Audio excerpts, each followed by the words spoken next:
This is Abigail St. Clair. She's a local tea shop owner in the Tampa Bay area. St. Clair's business, the Tabella Tea Company, shares a love of tea to Tampa, St. Petersburg, and Sarasota residents of all kinds. These stores have an experience like no other, but have been shaped in a big way.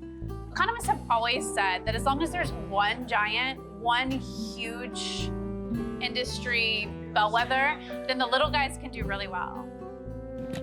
And the giant, Teavana, a retail store located popularly in malls that provided samples of their teas to customers to help get them in the door.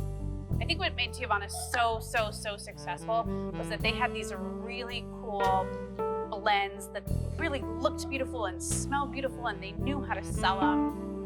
It's a really sensory experience, tea, and I think Teavana really nailed how they promoted that experience in their stores.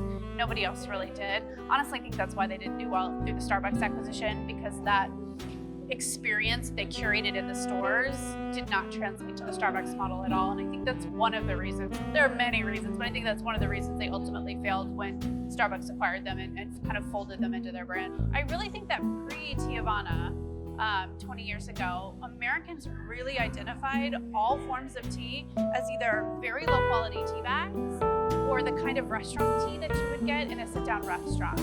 There was just really that CTC grade of tea and nothing more.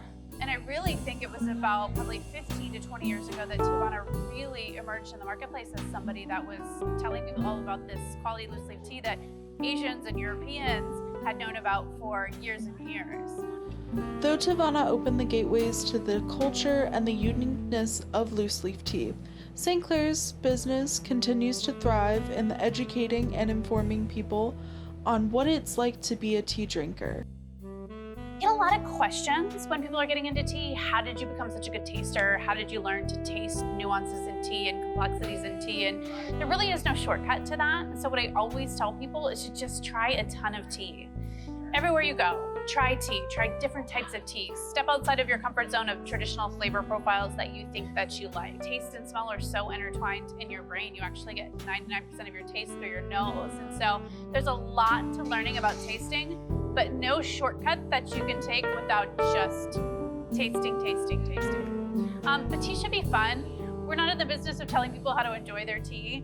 You know, there are times people order teas that make me cringe, the way they order it, you know, with how much sugar, how much milk, or they're mixing 3 teas together that sound terrible to me. But the key is just that everybody enjoys their tea. And so we learn to kind of question whether or not they know what they're ordering to make sure that they're aware of what they're gonna get. And if they do and they like it that way, then by all means, tea should be a personal experience. It should be exactly what brings you joy, what brings you comfort, and we try not to micromanage that. Quality is something that, you know, my procurement manager and I work really hard to make sure we are sourcing the best tea from the best places, the best blends, really providing a quality product. Tea is such a ritualized experience with, you know, your perfect cup of tea, your perfect cup, your perfect treat to go with it. We get a lot of people that can't imagine beginning and ending their day without it. There's a great quote that I love, which is, I don't know the key to success, but the key to failure is trying to please everyone all the time.